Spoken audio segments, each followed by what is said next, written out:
Hello guys, how are you? Good morning everyone. So friends, मैं BPSC के general knowledge के तैयारी के लिए इस वीडियो को लाई हूँ। आप सभी का वेलकम है, बहुत बहुत स्वागत है। Are you ready for them? Okay then start. पहला क्वेश्चन है, 1885 में कांग्रेस की स्थापना के समय भारत का गवर्नर जनरल कौन था?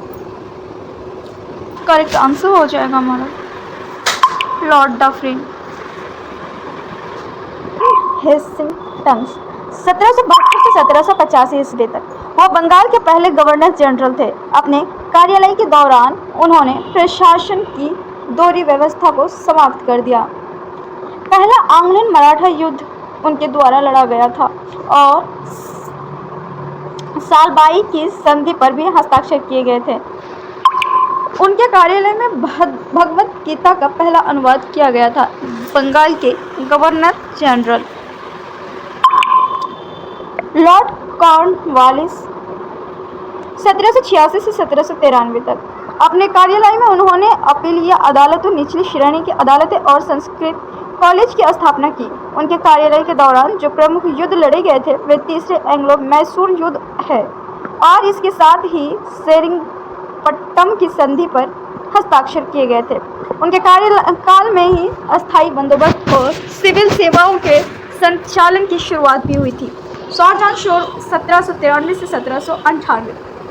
उनके शासन में आते ही 1793 का चार्टर एक्ट पास हो गया और हस्तक्षेप की नीति और खरदा की लड़ाई उनकी दो प्रमुख उपलब्धियां हैं। लॉर्ड वेलेस्ली 1798 से 1805 ईस्वी तक वह सहायक गठबंधन प्रणाली की शुरुआत के लिए बहुत प्रसिद्ध थे।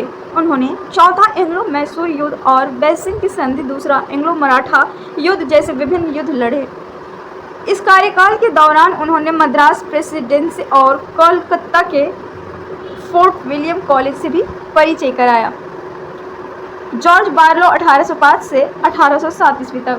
लॉर्ड मिंटो के आने तक वे भारत के कार्यवाहक जनरल भी थे, कार्यवाहक गवर्नर जनरल भी थे।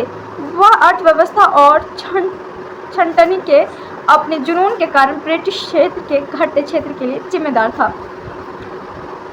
उनके कार्यकाल में 1806 में केवल वेल्लोर का विद्रोह हुआ था। जब वे सत्ता में आए लॉर्ड मिंटो 1807 से 1813। जब वे सत्ता में आए तो 1809 में महाराजा रणजीत सिंह के साथ अमृतसर की एक शक्ति संपन्न हुई। भारत के गवर्नर जनरल 1828 से 1835 ईस्वी तक लॉर्ड विलियम बेंटिंग व 1833 के चार्टर अधिनियम के नियमों के अनुसार भारत के पहले गवर्नर जनरल थे। अपने कार्यकाल के दौरान उन्होंने सती प्रथा को समाप्त कर दिया और भ्रूण हत्या और बाल बलि के साथ साथ ठगी प्रणाली का दमन किया। लॉर्ड विलियम बेंटिंग ने, किसने? लॉर्ड विलियम बेंटिंग ने किसको खत्म किया? सती प्रथा को समाप्त किया, भ्रूण हत्या, बाल बलि के साथ साथ ठगी प्रणाली का दमन किया।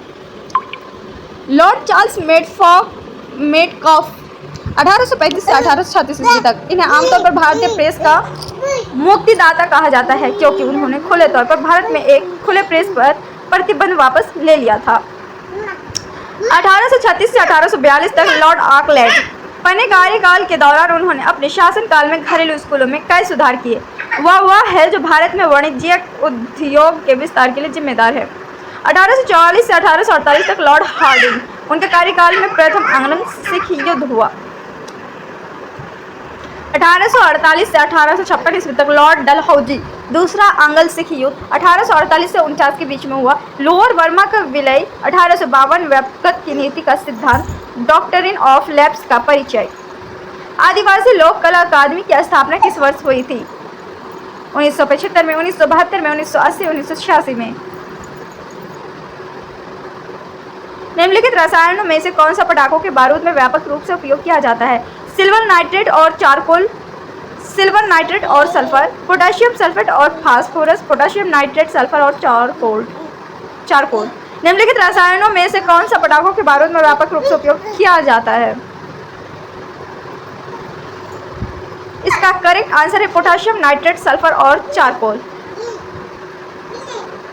इसी के साथ मैं आज की क्लास यहीं पे समाप्त करती हूँ। मिलते हैं अगले वीडियो में, तब तक के लिए अपना ख्याल रखिएगा। Take care, bye bye.